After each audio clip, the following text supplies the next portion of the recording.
Good morning, everyone. I'm Lynn Haltain, and it's a great pleasure to welcome you to our Victoria Law Foundation Research Network event. And in a moment, I will introduce you to our very special guest. This morning, we're exploring the cost and value of access to justice 2.0. Firstly, though, I acknowledge the traditional custodians of the land on which we meet, recognising their abiding connection to this land, its waterways and community. Wherever you may be watching this video, the traditional custodians of the land on which the foundation sits, the Wurundjeri people of the Kulin Nation, and I'm currently on Boonwurrung country, none of which was ever ceded. It's my privilege to pay respect to their elders and to all the generations who've nurtured this land for over 50,000 years and continue to do so. We believe that acknowledging the past is an essential step in building a better and more equitable future. We recognise the impact of colonisation, its legacy of injustice, and the marginalisation of Aboriginal and Torres Strait Islander peoples. And we aim to break down the barriers to justice for all Victorians. We're committed to making a sincere and positive contribution to a better justice system for all of us, especially those who are vulnerable and in most need, and that's particularly in focus today.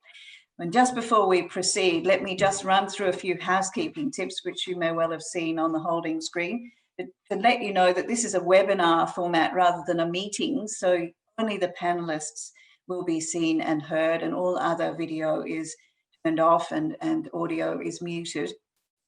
But you have ample opportunity to engage with us and with your fellow attendees. So please use the chat function and introduce yourselves to other people who are with us today and make comments as we proceed. We'll take questions through the Q&A function. So please put your questions in there and upvote those that have been written by others that you're particularly interested in hearing a response to as well. And we'll get to those at the end of the presentation. Just to let you know the format, I'll introduce Trevor in just a moment. He'll present for about 45 minutes, and then we'll invite our research director, Nigel Barmer, and our principal researcher, Hugh McDonald, to make some comments at the end of Trevor's presentation, and we'll follow that with your questions. So hang around, there is much to hear and some great discussion to be had. And fear not, if you know of other people who would have liked to have been here today but can't make it for whatever reason, we are recording the session and we will send that link to you as soon as we're done with the top and tailing process and getting it up online. So without further ado, let me introduce you to Trevor Farrow, who is Professor and former Associate Dean at Osgoode Hall Law School at York University in Ontario, Canada. And I understand the winter weather is beginning to set in. So think of him in his chillier conditions. Trevor is the chair of the Canadian Forum on Civil Justice and was the founding academic director of the Winkler Institute for Dispute Resolution and the director of the York Centre for Public Policy and Law. In that very North American way, Professor Farrow has worked both in practice as a litigation lawyer and as an academic, picking up teaching awards from Harvard and from Osgoode Hall. His scholarship is published very widely in Canada and around the world, and he has a brand new book, which is called The Justice Crisis, The Cost and Value of Accessing Law, which is out through University of British Columbia Press, and we can thoroughly recommend. Professor Farrow's teaching and research focus is on the administration of civil justice. So he is right up our street in terms of the focus of the Victoria Law Foundation's research work. And we are delighted to have him with us today for our first international speaking engagement for our research network. Trevor's been involved with extensive research into the costs of and the access to justice, thinking about the legal services market and what he calls the renovation project that is the justice system. So a very warm welcome from the Southern Hemisphere, Trevor. And to use the real estate parlance, is it better to renovate than detonate the justice system? Well, Lynn, first of all, it's a great question, actually. But first of all, thanks so much for that very kind introduction. I must say it's a real treat to be here with you at the Victoria Law Foundation and an honor to be part of this speaker series. So thank you for the invitation. And before I get going and I forget, these things don't self-execute. I know these things take a village, and I'm very grateful for Tennille, Claire, and Matt for all of the logistical support, and Lynn, to you, your kind introduction, and to Hugh and to Nigel for the warm invitation. So great to be with all of you. And as you mentioned, actually, I've got some real envy because, you know, we're not only going the wrong way in terms of COVID, and I know you've gone the right way, we're also going the wrong way in terms of weather. We're going into dark winter. You guys are going into warm summer. So all sorts of reasons for why I'd rather be there than here. Anyway, thank you. With that, what I thought I would do is jump into our discussion. We'll keep moving to try and keep some time for a discussion at the end. And as I do that, bear with me as I share my screen, because I do have some PowerPoints, and I understand from Tennille, I believe these will be also available to the extent that people want them. So I'll just share my screen now, and we'll make sure that this is working. Okay. Good. So unless someone tells me otherwise, I'm going to assume it's working, and we'll carry on. So our topic for today is the cost and value of access to justice and access to justice 2.0. And the way I'd like to come at this is to take the title seriously and really talk about three things: the cost of access to justice, the value of access to justice, and then a discussion at the end around bridging the gap and looking as we move forward to the idea of access to justice 2.0. So obviously, when we talk about the cost of access to justice, this is not a discussion unique either to my country or to any one region. It really is a shared issue that we'll come to. If one were to ask the question, though, this morning, you know, why should we care about this question? There are lots of ways, I think, to answer that question. I'm going to get into some of the data and the research, but before I do, I think it's important not to forget the connections that this question has to all sorts of issues and people and communities that are struggling around the concept of justice and the concept of access to justice around the world. And I think it's important not to separate the legal community or the research or what have you from these ongoing conversations, but in fact to directly connect them to them. So with that, though, I am going to speak about a couple of the question about this, you know, what is the cost of justice from the perspective of what are people telling us about that question. And so the way I'm going to answer that from my perspective and from a Canadian perspective is to look at two studies that I've been involved in. One is through the Canadian Forum on Civil Justice that I chair here in Toronto. It's a project called the Everyday Legal Needs Project. That it was a national study we did in 2016 as part of a larger project. The second I'm going to reference is a smaller study called What is Access to Justice that we did a couple of years ago. All of this is part of a 7-year empirical study that we did through the Canadian Forum on Civil Justice called the Cost of Justice Project. And it was an empirical study. It involved a number of people around the world, including people familiar to this call and others, where we were really looking at two main questions. What is the cost of delivering an effective justice system, and what is the cost of not delivering an effective or accessible justice system? And I think that second question is perhaps the more interesting and the more elusive one that we're still grappling with, but I'll try and say something about it. So the main study that I'm going to refer to is a national legal needs study that we did across the 10 provinces. We did not cover the territories, the 3 territories in Canada. And it was the first study that had been done in almost a decade. And interestingly, it was the first study of its kind that looked at this, certainly in Canada, that looked at a specific question around cost and what justice costs and what it costs if we don't deliver.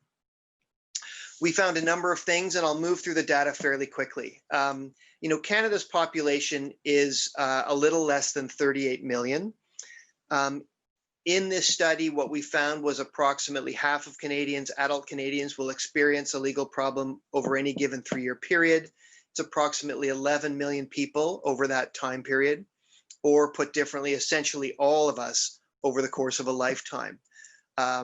It's not a small marginal issue. It's something that touches us all. And then over that time period, we have approximately 35 million separate everyday legal problems, probably more. By comparison, and we may get into this later, but the percentages, the incident rates are even higher, I believe, in Australia. But many of the issues that I'm going to talk about track very similarly to the legal needs studies that have been done in your country. In terms of the kinds of problems, surprisingly or not, often people intuitively think family law is the biggest one. But what we found, and this is not uncommon across the legal needs studies around the world, consumer, debt, employment, neighbor issues. One of the things that was up in our most recent study was discrimination, which we thought was important. And then, of course, family, wills, and others. And you'll see the incident rates here on this slide. In terms of how people address their problems, again, not unique to Canada, but I think our numbers are really illustrative and instructive. When people experience a legal problem, the percentage of people that take their problems to courts and tribunals are slightly less than 7%. So it's really the tip of the iceberg that are being brought to our formal court and tribunal system in this country, which is an incredibly important number as we think about how to, what the kinds of expenditures are and how we might reform the system. Similarly interesting number in terms of the number of people that bring their problems to, that get to lawyers and paralegals is a little less than 20%. So again, this slide is not to suggest that courts and tribunals and lawyers are unimportant. That's not the point, but I think it is the point to show that there is a vast number of people and problems out there that are really not getting to the formal system. On the flip side, when we ask people about service options, legal advice is seen as very helpful. So when people actually get that legal advice, they do find it incredibly helpful, typically more helpful than other forms of assistance.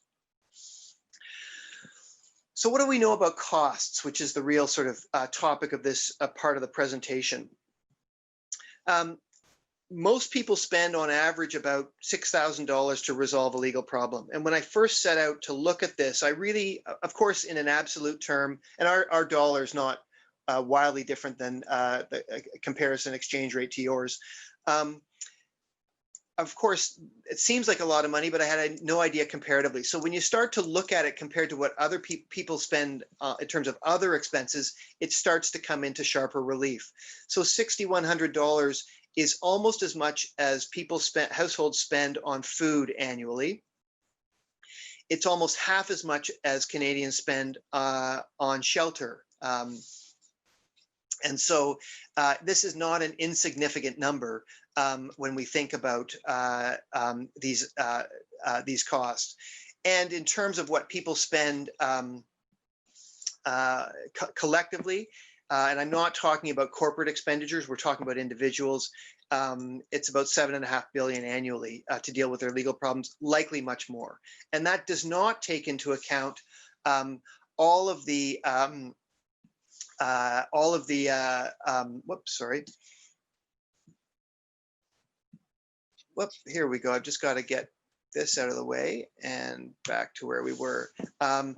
Doesn't include the missed opportunities, lost income in terms of vacation, unpaid days, searching costs, or what have you.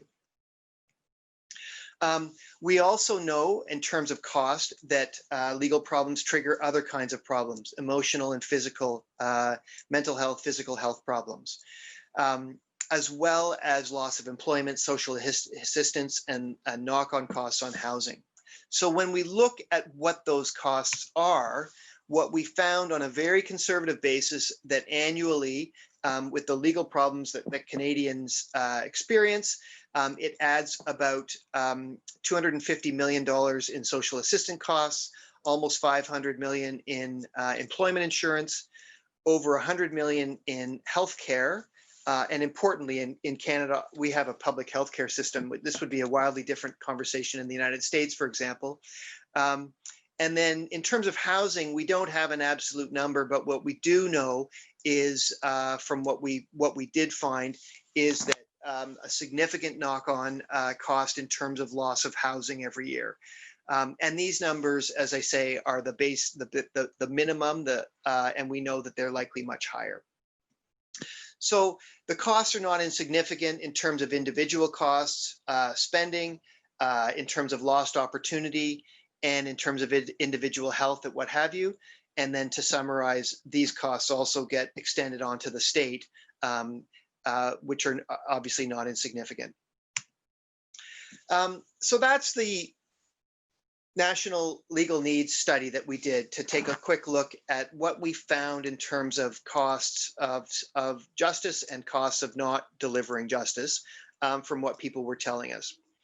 A different study that we did a couple years ago was really, it's actually a small, I would not call it a particularly robust or sophisticated study, but I did find it quite instructive. And this came about a number of years ago when I found myself in panels and classrooms and presentations with people, what I would say on the inside of the system, lawyers, judges, policymakers, students, law students, etc. And I found myself saying numbers of times, well, if we ask the regular person on the street what they thought about justice, we might get a very important and different answer. And I got tired of hearing myself say that, so we went out and asked the question. And this is a study that I'd like to do again and do in a bigger way. And I know others have done this as well. And Nigel and others have looked at some of these sorts of things as well. But in terms of this study, what we found, when we talked to people on demographically relevant street corners in Toronto, so it was not an exit survey, it was not a satisfaction survey coming out of court, it was literally people on the street. And we found some interesting answers. Some of the predictable stuff, often related things that people see on TV, were very procedural answers in nature. Access to what is justice? Access to lawyers, law enforcement, the right to a fair trial.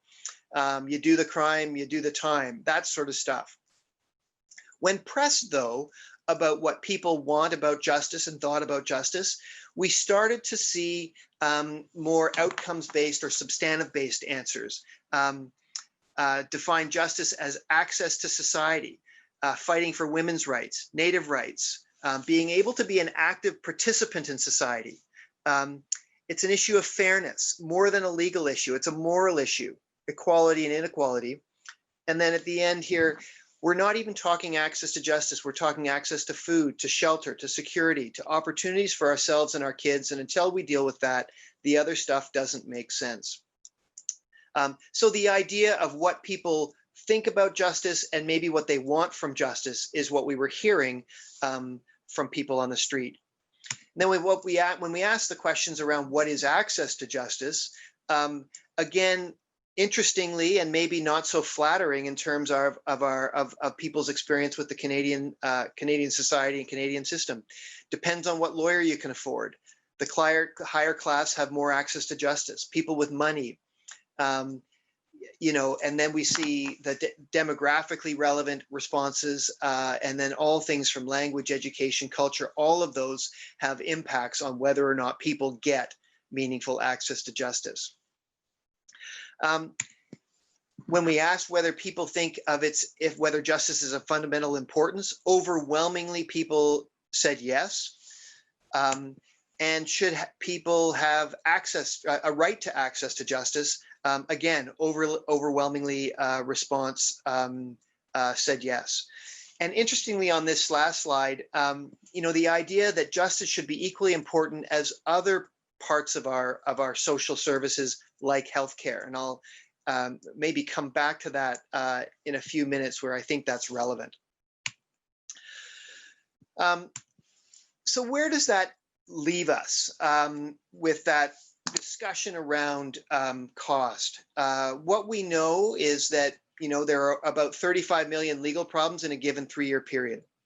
Less than 7% of people use courts and tribunals to deal with these problems. Less than 20% access legal advice to address these problems. Those are important numbers on their own. Many people find the legal system alienating, inaccessible, biased, and unfair. And we know also that adversarial justice is often a myth. And this comes from the self-represented litigant research, where we know an increasingly number of people are coming to court and dealing with their problems without representation, without help. So what does that mean? There's a significant unmet legal need, and there's certainly a significant unmet legal market, which we think is important. People don't have easy access to law. Having said that, people think access to law is important. We know that people who get help are often more satisfied and more successful. And my concern is that if lawyers and courts aren't providing justice and others, others will provide those services. Essentially, what I'm saying there is that to the extent that lawyers and courts and tribunals don't get more into the game in an accessible way, what I fear is going to happen is other kinds of providers will simply go around them because that's what the public's going to demand. And that's certainly in a Canadian system where we still retain one of the few remaining truly self-regulated professions. But it's slightly being chipped away at, and I think the access to justice crisis may push that further. We'll see. So that's where we're at. I think the gap could not be more striking in terms of what people get, what it costs, and what they need, and what we provide.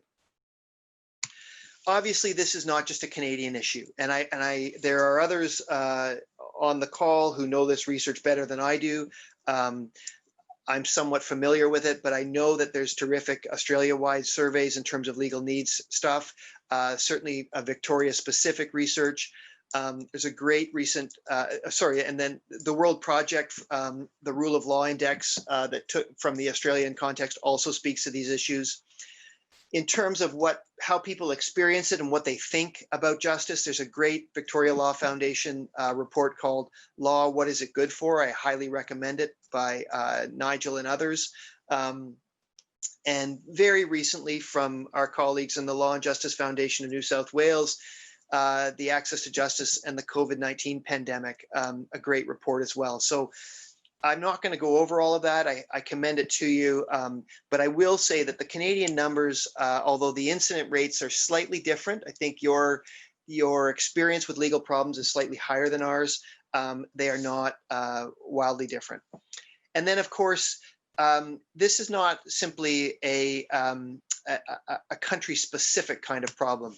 When we aggregate these issues and look around the world, the Justice for All report from the Pathfinders Project helpfully reminds us about the very problematic statistic that about 5.1 billion people, 2/3 of the world's population, lack meaningful access to justice. And I think, this growing awareness of the crisis has led what I think is a very important and exciting development that I'm assuming most of you are aware of, but to the extent that you're not, the fact that the United Nations for the first time has put access to justice front and center in terms of its development strategy, and recognizing that successful individual and collective development relies, at least in part, on the provision of access to justice for all. This is not a small development when it comes to trying to move the dial on the access to justice crisis. So there we are, I think, in terms of a quick summary of cost. What about value? Where I'm going to, so the question that I really want to take up here is, there's lots of ways of coming at this topic, but the thing that I think is worth thinking about is the persuasive argument for why we as individual jurisdictions or countries or collectively might think seriously about our investments in access to justice and why it's worth it. A number of years ago, I was doing some of this work, and this came to that "What is Access" project. People were saying, well, what we need are human stories. Well, we did that. Then people were saying, well, then show us the money, show us the return on investment. So we've looked at that as well. And a recent study out of the Canadian Forum on Civil Justice called Investing in Justice is a project I did with my colleague, Lisa Moore, who's pictured there on the slide. That got picked up in a number of the legal media and some other national and international reports. It's essentially a literature review. We did not do new return on investment work, but what we did is looked around the world and collected what we thought was representative examples of the leading research on projects that demonstrate the positive return on investment in justice. And so it included return on investment and social return on investment studies. What we looked at was return on investment in legal aid commissions, law centers, paralegals, etc. And it's fair to say that essentially universally across the board, what we found on all of these domestic and international studies was a positive return on investment. For example, one of the studies that we looked at was a study involving Australian community legal centers, which, as I recall, showed a positive return on investment from about every dollar invested was about a return of about $18 Australian. To the extent that you're interested, we've got the report, we've got infographics and what have you. Interestingly, right at the same time that we published this, the World Bank also put out a tool for justice, which was an interesting project that I commend to you on looking at this issue and also how to do it. And so there's essentially, and through the OECD, a renewed interest, I would say, to look at this return on investment, or what some people are calling the business case for investing in justice. You know, there's no doubt from the research that there is a positive return on investment. So where are we with that? And one might think that if that's so obvious, maybe we're doing quite well on this. Well, I'm gonna point fingers back to my own country for a minute, and the province that I'm in right now, Toronto, is the largest city in Canada, and we're also situated in the province of Ontario. Province of Ontario has a really sophisticated legal clinic and legal aid system. I say sophisticated, not robustly funded. So it's a terrific system, but in order to qualify for legal aid in Ontario, a single person must make less than $18,000 a year. And that compares to our national poverty line for adults of approximately 20,000. So in order to access legal aid, one needs to be well below the poverty line. So put differently, legal aid is only available for the very vulnerable in our society. Interestingly, although some provinces are trying to push their funding for legal aid, Ontario and Alberta are going the wrong way. And last year, there was a 30% cut to Ontario legal aid's budget, which was a massive cut. But for some strong lobbying that included some of this research, there was going to be a follow-up cut that didn't happen. And I stop on this quotation from our former Attorney General in this province, which I think is important to notice, that at the time of the cut, what she said was, while some lawyers may not welcome renewed accountability at legal aid, every dollar saved is a dollar we can invest in the services that matter most to people, such as public health care and education. And the reason I raise this is I don't think it's unique to Canada to see these sorts of statements. And I know if people talk to Treasury board members or government officials who are fighting for budget dollars, the justice budget around the world is, I don't want to say a rounding error, but is significantly lower typically than health or education or policing or what have you. And I stop on this because if you'll recall the slide I showed you about whether people think it should be, people should have a right and whether it's important. Of course, they said so. And they were saying things like it should be as important as health.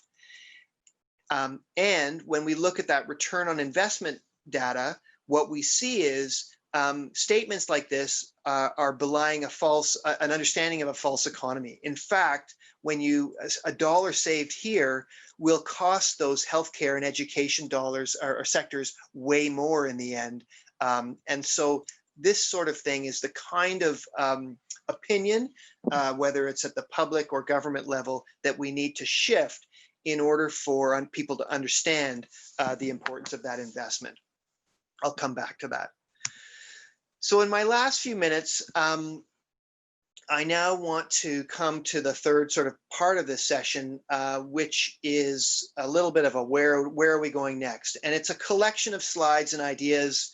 And I want to start by saying there isn't a perfect punchline to this part of the story. I don't have the golden ticket or the silver bullet or whatever other analogy we want to say. We are still struggling in Canada, I think the way many are, to figure out exactly what to do next on how to move the dial. But I thought I would show a couple of things we're thinking about on that topic now in terms of research and initiatives. So Lynn was very kind to plug my new book, and I promise you the whole point of this webinar was not as a shameless public promotion of my new book, but I am going to mention it because it does take up a few of these topics. And generally speaking, what it is, it's a collection of essays actually by other people, including myself, but others, on these, and the projects include these topics that I've got on the screen. So the idea was to look at price and cost and value, and some of the themes I've just mentioned. And then other things like, for example, what's the role of regulatory reform in promoting and improving access to justice? What about performance and benchmark indicators? Where are we with public spending, and where does it feature as compared to other sectors, adequate or not? I've talked a little bit about individual and state-based cost. There are looking at different communities and sectors and topic, like, for example, the negative impacts of inaccessible justice on Indigenous communities or other vulnerable groups, survivors of domestic violence. We also looked at the value of paralegals and some of the research around adding paralegals in a regulatory framework. Issues around family law, class actions, social enterprise and innovation, and then lots of stuff around legal fees, contingency fees, and looking at risk analysis for clients and what have you. So to the extent that any of these topics are of interest, the purpose of the book was to collect some leading empirical research, mostly from Canada, a little bit from elsewhere, to try and see what are people talking about and what are some of the next steps in terms of empirical research around access to justice. The other thing that's in this book is, and I did this chapter with my co-author Les Jacobs, was to think again about how we might frame the idea of access to justice, and sort of picking up on the idea of taking meaningful access to justice seriously and really trying to frame it as a bit of an access to justice 2.0 movement. And so this will not be unfamiliar to most of you, but I think the traditional approach of thinking about access to justice really focuses on institution, courts and lawyers.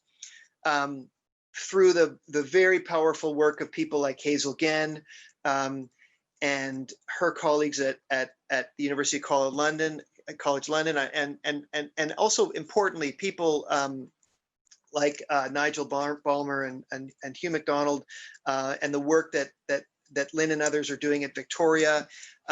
We've got colleagues in the US, other people actually in Australia that have been very influential. I'm thinking of Jeff Mulhern at the law in New South Wales. This shift from moving away from institutions towards people. And I think that's a key shift. When we mean by that is to look at people and their ability to access information, institutions, organizations, and how they understand their problems, how they resolve them, and how they prevent them. So that's the key shift. In terms of pillars of this idea of meaningful access, it's an understanding that's problem focused, it's people focused. It establishes that legal consciousness matters, meaning how people understand their problems, how they understand their context matters in terms of the paths they take and the outcomes they get. And that the barriers to access to justice are often systemic in nature, race-related, gender-related, immigration status, disability, and our ability to deal with those and to address those is a big part of shifting to a notion of meaningful access to justice. And then, of course, other factors that I've talked about, acknowledging and recognizing that most of the stuff that people experience happens and is experienced outside of the formal system. The idea that we want to shift our efforts upstream to get to problems earlier before they aggregate and complicate. And the paths that people take are often as important or more important as the services they get in terms of people's experiences of the system, people's experience of a problem, and the fairness of their outcomes. So all of that is part of this sort of recent and current look on what we mean by access to justice and some of what I would describe as the leading research in Canada on these different topics. What about some other stuff? And I'll just run through a few examples quickly.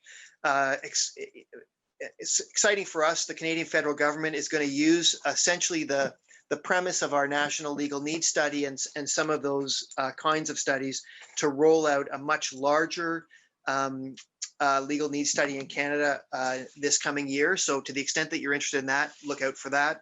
We've got current provincial legal needs studies that have just happened, at least one in BC post-COVID. We've got some really interesting research just done around community justice help and what role that can play in the bigger piece. And then I just mentioned a couple of the other interesting studies that are happening, one of which I'll come back to as well. So there's lots of sort of interesting, current, hard-hitting research that I think is starting to animate and help us better understand what we mean by meaningful access to justice. In terms of methodology, for the researchers in the room, we do think that there are some issues that are really important. I've mentioned a number of them. One of the things that I think is really important to start to try and uncover a longitudinal understanding of justice problems. And one of the projects that we're undertaking at the Canadian Forum on Civil Justice is measuring the impact of legal services, which we're just trying to get going on, which is to try and follow people receiving different services and to understand the idea, not just what people's experiences were, but what was the impact on their life, and essentially, why does getting justice make people's lives better? And I think that's the next significant area of research that we really need to look on. And then areas of focus, the public, regulators, looking, not sort of overlooking some of our institutional players, and then maybe a more robust conversation with private sector players and partners, including certainly in the way we think about justice, insurance, whether it's public insurance like legal aid, private insurers like prepaid or what have you, but thinking through interesting ways essentially to pay for justice. And for those of you interested in that, Hill in The Hague has done some interesting work on pricing justice and what might happen there. But there's a lot of work to be done when we start to think about what are we going to do about justice. Ultimately, though, I think to be successful, and this is not just for the researchers in the room, but certainly anyone who's talked to the media or a government official, is that we need to tell a human story. More often than not, we have gotten lost in the numbers. We know that the numbers are compelling, but it's making that link to people's lives that we think is so important. And I think it's that notion of research that is sophisticated from its methodology, but it's accessible from those who need to hear it, not just from the research community, not just from the policy community, but ultimately, as I'll say in a minute, from the public. And so the kind of human relevant research that we've been looking at, I've listed on the right side of the screen, some of which I've talked about in this presentation, all of which is available on our Canadian Forum on Civil Justice website. Happy to take up any of it. And then really where we're going, I think, is the idea, of engaging the public. And I'm not the first to say this. Lots of people have talked about this. I think the 2019 report that I talked about from the Victoria Law Foundation, one of the goals of that project was to understand what the public thinks and also to engage with the public. So this is something that people are talking about. But it's certainly, in Canada anyway, a missing piece that when we look at election platforms, when we look at budgets, when we look at the COVID relief budgets, justice is not featuring prominently. And I'm convinced, I continue to be convinced, it's at the end of the day largely because, and I don't blame the politicians, but it just is not prominently on their consciousness because people aren't pushing it there. And I'm also convinced that I think it's partly because the public isn't pushing it there, and I'm not sure we collectively understand the problem in this way. So one of our real goals is to engage the problem in the way that engage the public, that people need to understand the problem. Importantly, they need to see themselves in the problem, and the research shows that. And then the missing link, people need to want to do something about the problem. In the way that when we listen to people, in the before times when we used to go to coffee shops and we would hear people talking about their diet or their kids' education, or their mental health, or their any number of those things that people care about. What we don't typically hear about, other than horror stories around divorce, is people talking about their justice welfare or their justice health at the coffee table or the dinner table. And I think it's that move towards public engagement that we think will really get underneath social change that'll make a big difference. And then finally, my final slide, I just thought I would leave you. There's lots of stuff going on around the world, lots of stuff in Australia, lots of stuff in all sorts of other OECD countries, lots of stuff in non-OECD countries. Lots of things happening in Canada over the past number of years. Very recently, like in the last month, I thought I would just pick a couple of interesting innovations that are happening.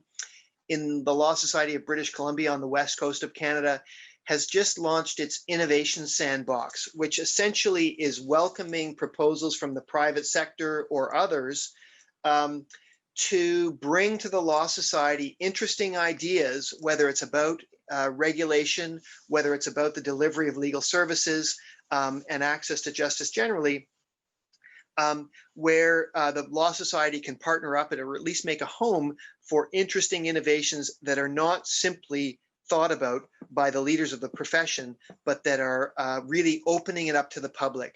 There's a vulnerability to it because the Law Society is recognizing and acknowledging that it doesn't have all the answers.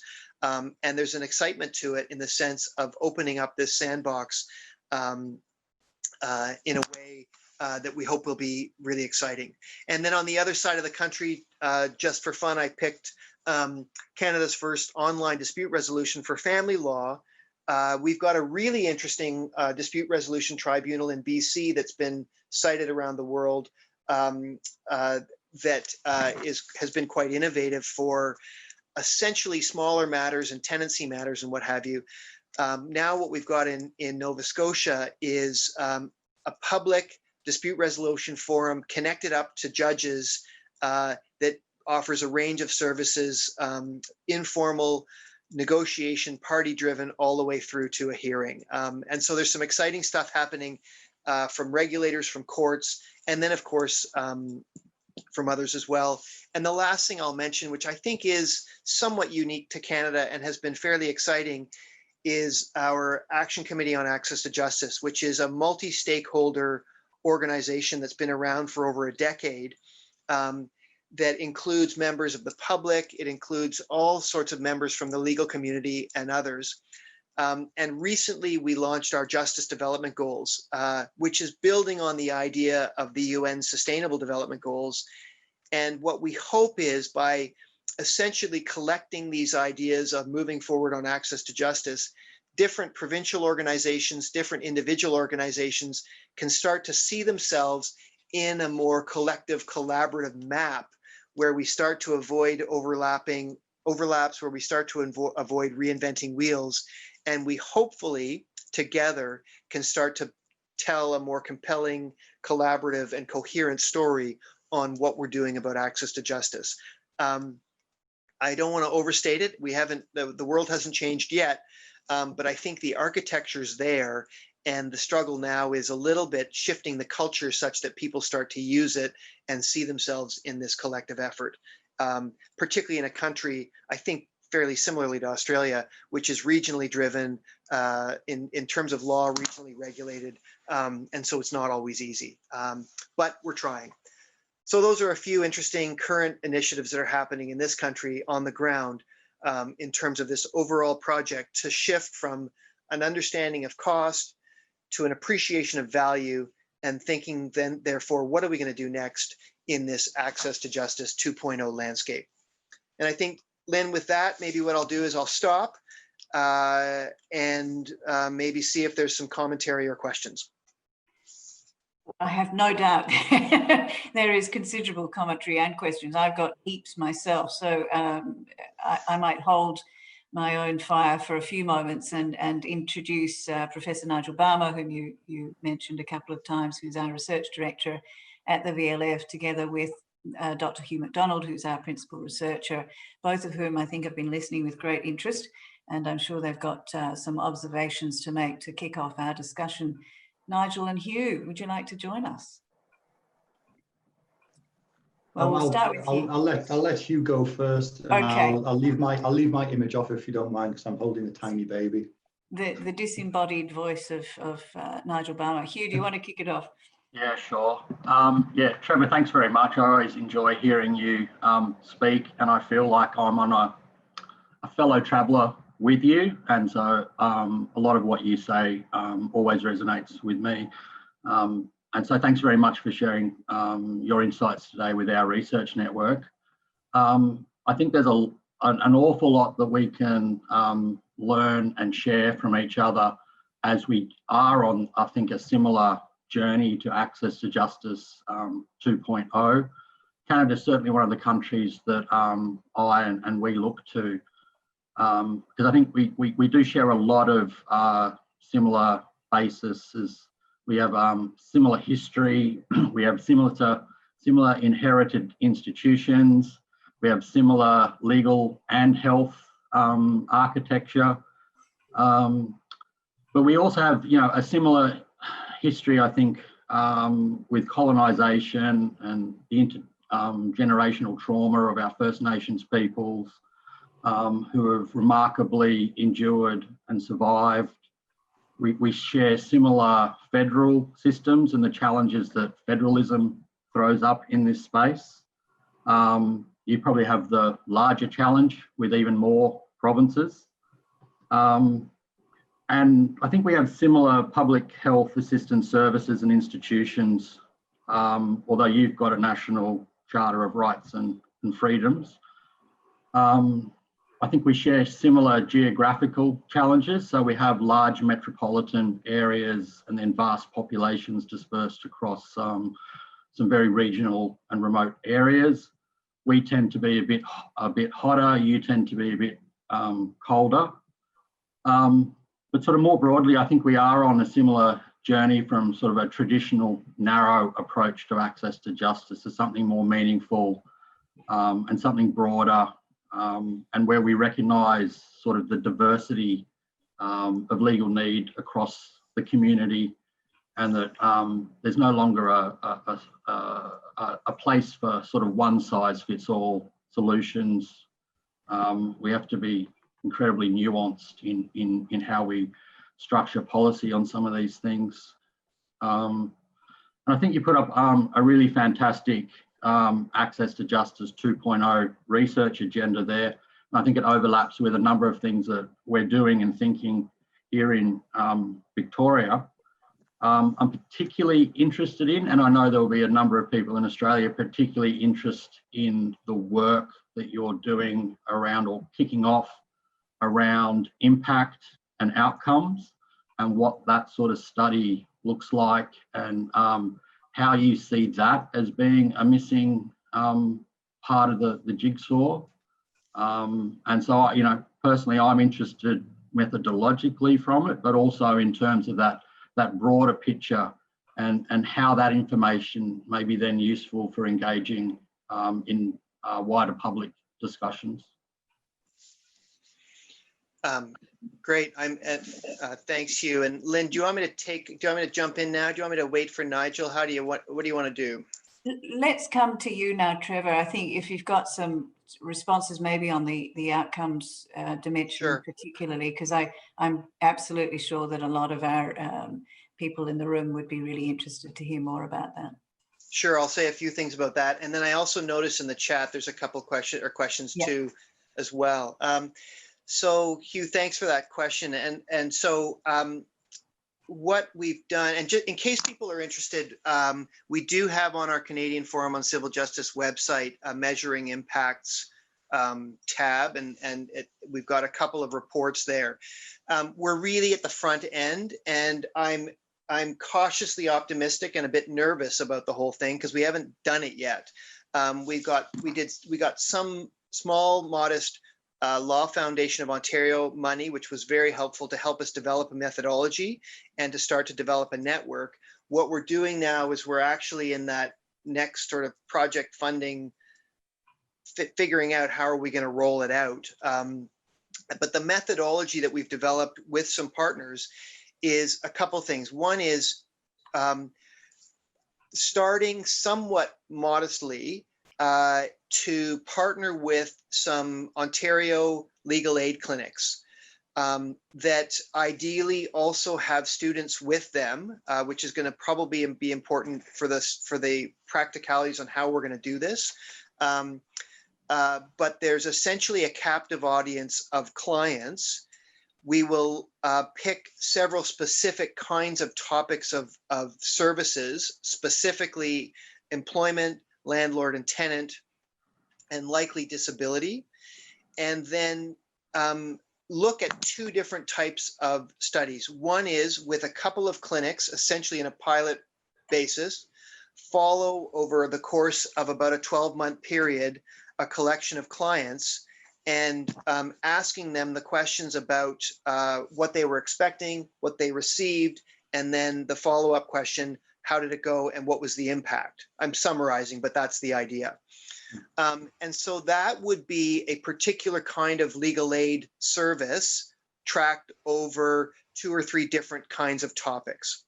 The other related projects, once we've sort of done that, which is really our pilot approach, would be then to expand it a little bit to some different kinds of service, ideally with the same sorts of topics. The purpose being is to compare what people got out of, for example, full service, full legal representation, partial legal representation, or potentially some robust legal information that they had to do on their own. The idea of that then is to compare over a period of time outcomes from several different specific services. The goal is not at the end of it to say, oh, legal information is more important than lawyers. I'm not setting out, and I don't think that's what we're going to find. But I do think what we will hopefully find is a bit more robust data on what people's experiences are receiving different kinds of services and why we might want to look at reinvesting or what have you in different sorts of services. The weakness of this study at the moment is that we are not proposing control groups. So it will not be 500 people that received a service and 500 people that didn't. There are those sorts of studies. They're terrific. But given our context, given ethical challenges and what have you, we're not proposing to do that. What we are proposing will ultimately, hopefully, provide a collection of data that gets back from clients the impact, what kind of service impacted their life in what sort of way. And I think what I hope we will get out of this is not necessarily the be all and end all of the answer to every question, but it will be an interesting new project that will be the kind of thing that is relatively regular in health, but we just don't seem to do it in law. So that's the idea. And that's the stage we're at. And I'd be delighted to talk to you further about it, because I know we'll have some overlapping efforts. And we'll definitely need you to come back and fill us in on the outcomes from that, because I think this is a direction that we're all heading in. I'm sure Hugh and Nigel would agree. I mean, the discussion here around impacts and outcomes is constant, and we're all really keen to figure out effective ways of measuring that and identifying how best we can amend our structures and practice to deliver better outcomes and better impact. Hugh, did you have anything further you wanted to add at this point, or should we ask Nigel to pop in? Yeah, we'll see if Nigel materialises. Yeah, I'll pop in. Yes, very briefly. So I just add to what Hugh said. So thanks so much for coming, Trevor, and really highlighting some shared issues, and also just showing how broad and international these issues are and the efforts to address them, which I think is really important to spell out. It strikes me we're talking about the same thing sometimes with very slightly different language. So you talk about meaningful access to justice. It's something we've been talking about as bottom-up access to justice for some time. So this idea of focusing on people and their capabilities rather than looking down, so top-down access to justice. And there was one thing struck me in there, which was this idea of legal consciousness mattering. And it's something I've been writing about for some time, that, if you're not aware of the legal framework, or even your problem as being legal, this is going to affect what you do. And I've been thinking about it recently as a kind of dichotomy. So what do you do about this? Do we try and raise people's capability? So this is kind of the PLE agenda that's been quite prominent in the UK. So we try and enable people to navigate their law-thick world. Or do we try and raise professionals' capability or redesign services to try and remove the need for people's capability? And there were some efforts to do this back in the day in the UK that kind of got defunded and fell out of fashion. But I vaguely recall them being called second-tier specialist information and support services. So these were things that were designed to try and get people into the system without any need for legal consciousness. So that's really a comment and a question. It's how do we address these issues of legal consciousness? And then just my second bit was on this, and it kind of ties together methodological concerns, telling a human story, and return on investment studies. So I think you contacted me a few years back for my comment on return on investment studies. And I think I did my normal thing about whinging about how they didn't properly quantify impact and everyone should do randomized controlled trials, which people have heard a million times from me. And that's kind of my question. It's like, telling the human story is important, and return on investment in studies, investment studies are something people, they engage people, and they're quite well understood. And they work for some people, but they're not going to work for everyone. And my question is, how far can we push them? And when do we have to sort of pivot to RCTs or things which get to quantifying impact? And the reason I say this is because I remember large-scale return on investment studies essentially being disregarded by UK government, because they're saying, well, why would we fund legal aid on the basis of some really reasonably shaky assumptions when we could fund health, which is properly quantified, the impact's been measured. So I guess they're my two bits. So what do we do about legal consciousness, and how far do we push return on investment studies. Thanks, Nigel, and I'll try and sort of tackle both briefly. I think the legal consciousness piece is a really interesting one, and I know you've been doing a bunch of work on this for a long time, earlier than most people actually. And you know, I don't think I've got a perfect answer, and I think there's actually a balance that needs to be struck, and I'm not sure we're doing it the right way at the moment. And I'm going to take this in a slightly different direction, because what we're seeing in Canada in the efficiency economy is this rush to digitization and the idea that stuff should be done online, and we should be doing more and more public legal information. And if we could only get people to do it themselves, wouldn't the world be better? And my point here is not to diminish PLE efforts. That's not my point. But I think, you know, this is the world we live in. Everyone thinks they can tile their own bathrooms and fix their own cars. And to the extent that we want to get people into the system, there is a bit of a notion of autonomy and a notion of sort of self-help that makes people feel better about themselves. And when they can do that, that's a good thing. So finding that sweet spot where we do empower people so they feel part of the economy, part of the system, able to do stuff on their own, but at the same time recognizing all of the research that shows that there are lots of people who can't access the internet or legal help. There are lots of people for whom lawyers are necessary or significant help is necessary, and finding a way to do that flip side where what you mentioned is empower those legal providers to give that help. And I don't think we've got that right balance. I think we've swung from a sort of traditional view of everything goes to lawyers now a little bit towards everything should be done online. And I know COVID is having a significant sort of pressure on that. And I fear that sparse dollars will lead to self-help in a way that we just need to be careful, where we don't blame the victim, blame the user. We need to empower people. And in order to do that, the public needs to understand the problems in the system in the way that I was describing at the end, which is part of a legal consciousness discussion. It's not so much legal consciousness at the retail level where everyone understands their individual problems. That's important. I think it's also understanding at the wholesale level why justice matters. Where is this in terms of our overall social health and getting people in the game there? And so that's a balance I think we're trying to find. In terms of, you know, one of the tools to do that, though, I think goes to your second question, which is, you know, this idea of return on investment work. And I do think it's been important. I think it's been a necessary, although not sufficient, set of research to empower people to show why investments in justice make economic sense. I think that ship has sailed. We know that now. What we don't know, I'll just take a current example. Everyone is watching Pfizer and Moderna and Johnson & Johnson and whatever the fourth one is, and the stage 1, 2, 3, 4 trials, et cetera. All of those are based on control groups and the typical kind of research, not that I pretend to understand it in terms of medical context, but to show why something works and how it works.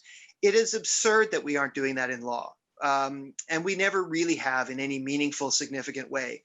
And so I do think that there needs to be a shift, Nigel, to empowering that idea of randomized control groups and longitudinal studies. And I think the reason we haven't done it is partly it's a cultural thing in law. It's the legal research culture hasn't been used to it. We haven't had the justice funding to do it because they're expensive, right? It takes a long time. And there's an ethical issue when you say, I'm going to give one person a legal service and not another. We need to deal with that, but we get over that in health. We can get over that in law. So I do think longitudinal randomized control group studies are important. We haven't done enough of them, and I think we need to do more of them for the point I think you were making. Thank you very much for that. We've got a number of questions. And Nigel, did you want to say anything further, or can we go to our attendees? I think go to the questions. Okay. There's lots in here, and I've certainly got about 17 in my own head. So if we have time, I'll come back to that. Otherwise, I'll take you up some other time. But there's a really interesting question that goes back to the very beginning of your presentation, Trevor, about your concerns of other mechanisms that people might go to in the absence of access to formal legal services and courts and tribunals, that people might find ways round the standard approaches. And Katya is interested to know, as I am too, about what you see those sort of other passageways as being and why they raise concerns for you. And she also points to the role of ombudsman and whether or not that they have a part to play in how you see those in this context. But principally, it is, I think, a question about what are the tracks that people might make towards justice through inappropriate means, as you would see them. Yeah, well, thank you, Katya, for the question. And what I was thinking about there, and here comes the next moment of shameless self-promotion, is a couple of years ago, I wrote a book called Civil Justice, Privatization, and Democracy. And the point of the book, in a nutshell, was my concern and that as part of the efficiency economy, there is a bit of a rush around the world to privatize private processes. At the time, I was generally thinking ADR, alternative dispute resolution, and the sort of, the rabid move to push everything out of courts, mandatory mediation, and certainly a preference towards arbitration and what have you. And we see that preference certainly in the common law case law in different countries. We see it in codes of conduct where lawyers are pushed to encourage clients to settle. We see it in client preferences. I did a national survey in terms of what people are looking for and what have you. And my simple point at the time was asking the question, what do we lose if we do this sort of rush to privatization in the name of getting stuff out of courts because they're too expensive and too slow and too inefficient? And of course, the obvious points, and I'm not the first to think of this, but the idea that the kinds of cases are withering, big public policy issues like sexual rights, gender rights, environmental rights, labor rights, all sorts of social justice rights and equality rights are often dealt with in the courts as opposed to, or not only in legislatures. Either legislatures are unwilling, unable, too slow, whatever. So we need the courts to settle these things. And the more we privatize, the less robust that part of our regulatory state becomes. And so as we talk about access to justice, and as we talk about creative ways of improving access to justice, it's one more piece to the puzzle that I'm concerned about, that the solution needs to be efficient. The solution needs to engage multiple players. The solution, I'm convinced, probably needs to include both the public and private sector. But I think what it cannot do is dramatically impoverish what I think is still a very important and robust public justice system. So finding that balance for keeping public justice front and center, not to deal with every problem. And I think the ultimate goal ideally would be to move from an obsession over perfect justice, where we have really terrific courts and tribunals, but quite frankly, no one can afford them, to good justice, where it's pretty good, it does the work it needs to do, but more people can get to it. Because if we only have perfect justice that no one can afford, I'm not sure it's worth it. So that was the concern there. In terms of worrying about what will happen and what will fill the gap, and whether or not that's really what we need if we wither the public system. That was the idea there. Yeah, there's some really interesting developments in the commercial sphere as well, with people picking up private jurisdictions and private arbitration and dispute resolution environments in the Middle East or wherever you want to establish your commercial dispute resolution center, and significant amounts of money being charged for access to those by commercial parties. So if that's the tip of the spear, then I think it'll be interesting to see how that plays in in different legal contexts down the chain, because so often the commercial environment is the lead in that respect. Another question, which is interesting, related to some of the comments that you've just made about the private sector and how to engage them in really enabling access to justice in different ways.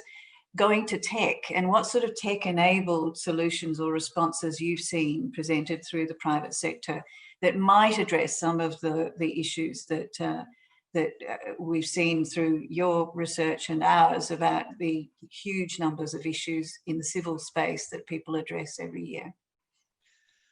It's a great question, and I'll just say a couple of things, and there may be others who have a better sense of this as well. I mean, quite frankly, I think the private tech and innovation industry in Canada is poised to explode if it were allowed to or unleashed. And the reason I say that is we are still a highly self-regulated profession, which I mentioned. So the only people that can deliver legal services in Canada are lawyers, except in some jurisdictions, it can include paralegals. So all of the private alternatives that one might find in other jurisdictions, and I'm thinking in the US as well, in some jurisdictions, we have a little bit less of that because of the idea of the unauthorized practice of law. So there are complementary services growing dramatically in terms of tools that help lawyers do document searches much faster, online, divorce papers, on all that sort of stuff that I'm sure you're seeing and that you have access to. But I would not say that our regulatory picture has dramatically changed yet, because we've retained that idea of a largely lawyer-regulated profession. I think the British Columbia Innovation Sandbox is an effort to explore an expansive range.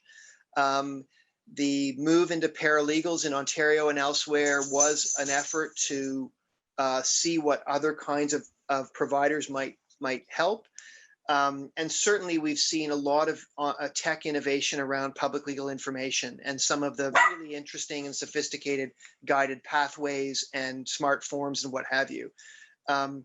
So I don't want to understate what's happened, and there are lots of examples we could look at, but I think there's lots more that could happen depending on what we want to let loose. And that's the balance that we're thinking about right now. Mm.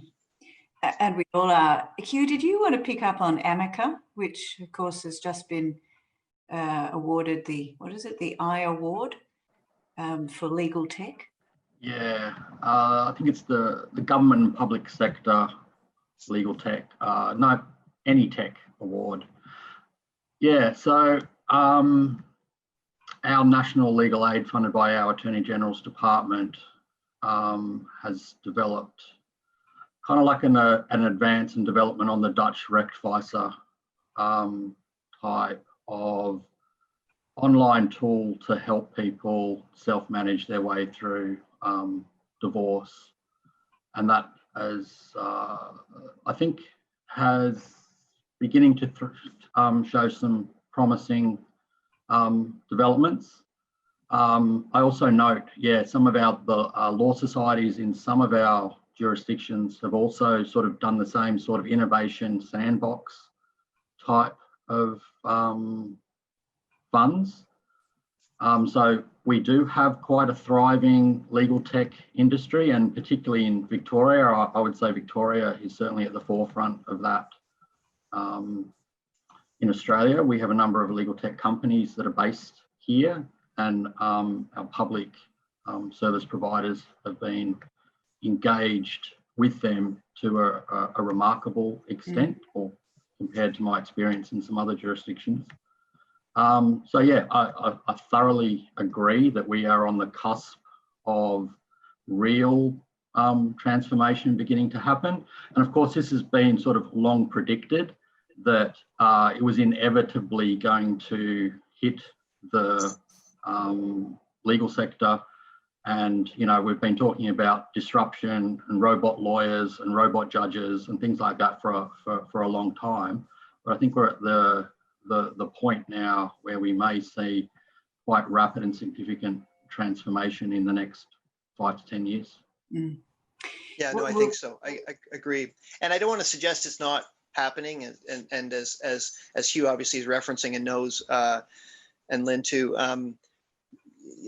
my only point is I think a lot more could happen if we let it, kind of thing. Yeah, I think, and that moment is probably not too far away in all our jurisdictions, as you mentioned. Anthony has popped in a question about the intersection of mental health service delivery with the justice system. Are you across any connections there, the gaps, the key measures, the outcomes, or any structural reform? Is that something you're across? So I won't sort of, obviously it's a huge and very important question. And, the intersection with, I should say, I start by saying I'm not going to have at my fingertips, which I wish I did, a couple of interesting studies that might be good for this. But generally speaking, there's certainly a recognition of the intersection about health and justice. There's a number of sort of clinical programs that have combined those issues here in Canada, I believe elsewhere. And certainly that idea in our legal aid context, where the provision of legal services needs to be bolstered with that cross-cutting service of social service. It really goes back to the understanding of legal problems. How do people experience problems? And as I think this question, nicely highlights, many legal problems are really other social problems dressed up as in legal nature, right? So mental health, physical health, what have you. And I do think there's an increased attentiveness to that sort of multidisciplinary approach to responding to people's legal problems, but not nearly enough. I know that at least I think some of the community justice initiatives and the hubs in Australia have done a nice job on this. We're certainly trying to do some of that. So great question. I don't have a terrific answer, but clearly there's an important connection there. Yes, and a lot of work being done in a number of places. So we'll keep our eye on Canada, because I think as Hugh mentioned earlier, the parallels are very strong. A question about self-represented litigants and the kinds of assistance that are available to them, and has any work been done on evaluating effectiveness and outcomes of work with self-rep? Are you across that work? So in Canada, the place that I would just mention is the National Self-Represented Litigant Project. It's a Canadian study or project out of the University of Windsor. An academic colleague in Windsor, Dr. Julia McFarlane, has done some terrific work there. Some of it may be known to people. It tracks some of the self-represented litigant work in the US as well. So that website, that report, that research does have some answers to this question. It's interesting. It's in some ways the issue was new 5-7 years ago. Now it's much more sort of mainstream, but our Judicial Institute is rewriting ethics handbook to be responsive on how to help self-reps in the court. Certainly our public legal education materials and our organizations, pro bono organizations, our self-help organizations, et cetera, are all really guided towards, better guided towards self-represented litigants. Having said all of that, the research that we know in Canada, and I'm thinking about a national report that was done a number of years ago, it's still really challenging to be a self-rep navigating the legal system. And so we haven't found the solution. We're much more attentive to the question. And I think this goes to one of the earlier questions also in the chat about that large middle ground of people that can't access legal aid, don't have the real resources to actually deal with their own problem. And it's a major issue about the middle income access to justice that includes so many self-represented litigants. And I think the research that we've done, I hope, helps to answer the question, is it worth it to provide help? And I think the answer is yes. And we've got more and more anecdotal and some actual evidence on savings of court time, certainly savings of individual time, and knock-on costs to the state on why the increasing number of self-reps is bad for not just for themselves, but for the justice system generally and for society. We should do a better job of helping them. Indeed. And a question too about dispute resolution and when it's predominantly used, how can you assure transparency? And I think that's a question that lots of us ponder about, you know, if justice goes into private space or offline, if you like to use the parlance, you know, how do we maintain, and I think this goes to your question too about maintaining the institutions to some level of help, you know, health and skill. If so much of it goes into the black box, then what are we losing? Yeah, I think we're losing a lot. And, you know, sometimes I'm criticized as being someone who's an anti-alternative dispute resolution person. I'm really not. I actually just last week finished teaching a negotiation course. So I'm into ADR. But I do worry about what we're losing with transparency for all the reasons, Lynn, that your question raises. And also importantly, for protecting people's procedural rights. And at least, you know, the flip side of one of the benefits of a public system and predictable process, even as inaccessible as it is, the idea that it's designed to provide justice to all in a procedurally fair way. I know it doesn't, but that's the idea. And so, yeah, I worry about it. The study that I mentioned, the book a couple of years ago, one of the parts of that book included a national study. And what I expected people to say about why they were shifting to arbitration and ADR was a real desire for privacy, for confidentiality. And I know that that's important to people, but of the list of things that was important, that did not feature at the top.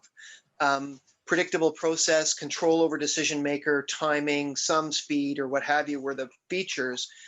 So what I took from that, in fact, was we might be able to regulate some notions of transparency, particularly when we're talking about institutionally related ADR. I'm thinking about like mandatory mediation, things in tribunals, court promoted negotiation.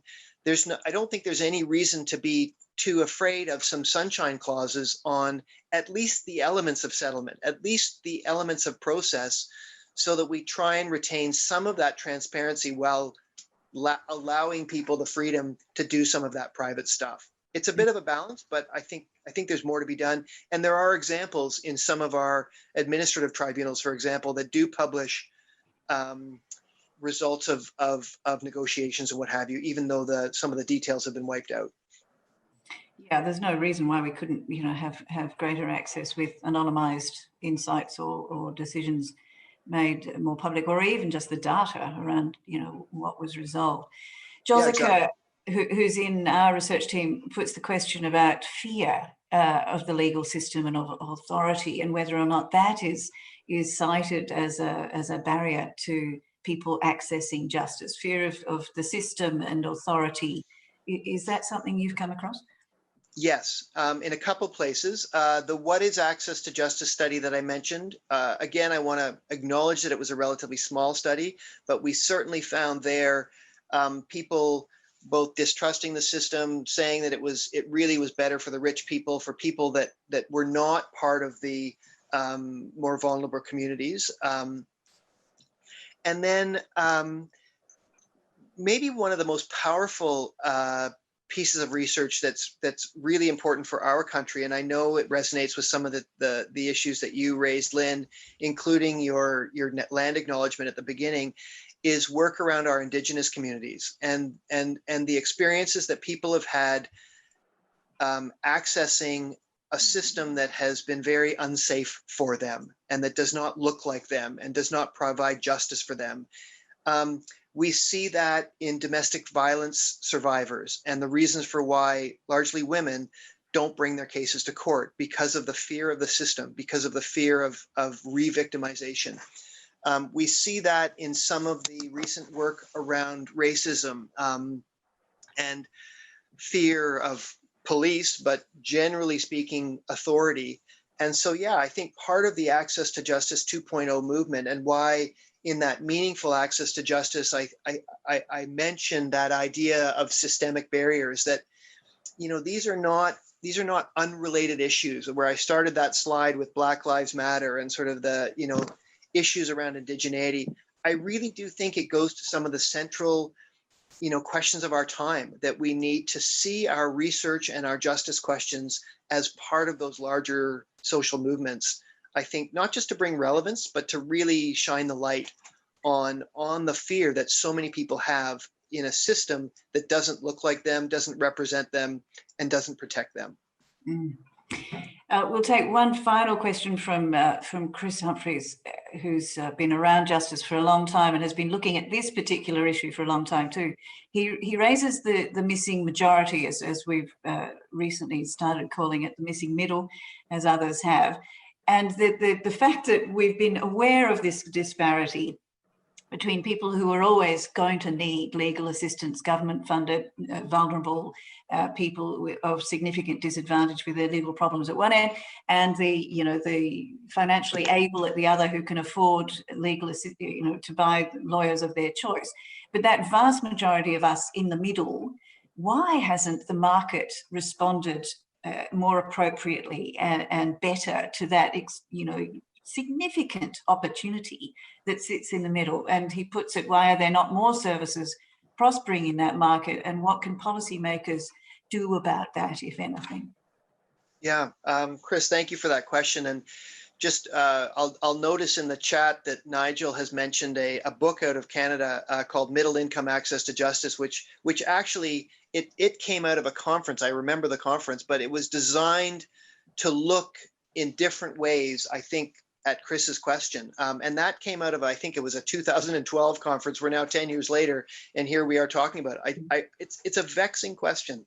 I'm convinced that the sort of the piggy bank is not going to open for justice in a massive way anytime soon, in a way where the governments, at least of our countries, are going to pour money into providing access to justice for middle income. I still think that's going to be a gap going forward, and the recovery time from COVID and all the government spending is not going to help that problem from a justice perspective. So I'm not sure I have an answer to the why. I have some ideas, but maybe because I'm conscious of the time, what I think is a really fruitful, maybe a conversation to reopen, is that sliding scale of meaningful justice care. And, in Canada 50 years ago, people were debating and it took a lot of work to get what we call universal health care, which is still largely the case in Canada. And most people can get health care in this country. We don't have universal legal care. And what I would like to see is a really meaningful conversation around why and what it might look like. And I think the cost and value literature and research shows why it would make economic sense.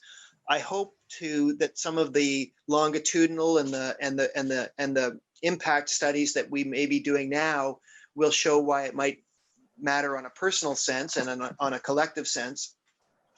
But I think what it might look like is that public-private partnership with legal aid publicly provided at the lower income level, bolstered with or combined with that idea of meaningful, likely private-based insurance, prepaid, what have you, where it's done in a very sophisticated, collaborative way, combined with other ways to infuse money that might be even more controversial. For example, to the extent that we want highly moneyed people or companies using the public system for weeks and weeks, where finances are really not the issue, there may well be an access to justice tariff that gets taxed onto that. I'm not suggesting that's a popular idea. I don't want to close down courts to only the rich. But I think there are creative ways that could address Chris's question, where we infuse cash or the ability for cash and coverage to allow more coverage for that missing middle. I'm not the first to think about this, but I think it's a conversation that we need to re-energize. Yes, absolutely. And it's a puzzle as to why it hasn't been addressed better by the private sector, given the opportunity you'd think was there. But we will have to draw it to close. I've got all my questions still in reserve, so I think we'll have to get you back at some point, Trevor. But it's been absolutely fantastic to have you with us, and I think has sparked an awful lot of thinking and further investigation on all our attendees. So Great thanks once again for joining us from far across the seas. And please come back again soon and stay warm and keep your mask on. That's what Victorians would recommend.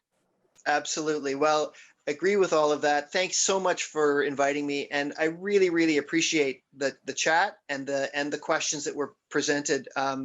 And I really look forward to lots of collaboration because we are asking the same questions. And I know we could use your help. So thanks for this really engaging session.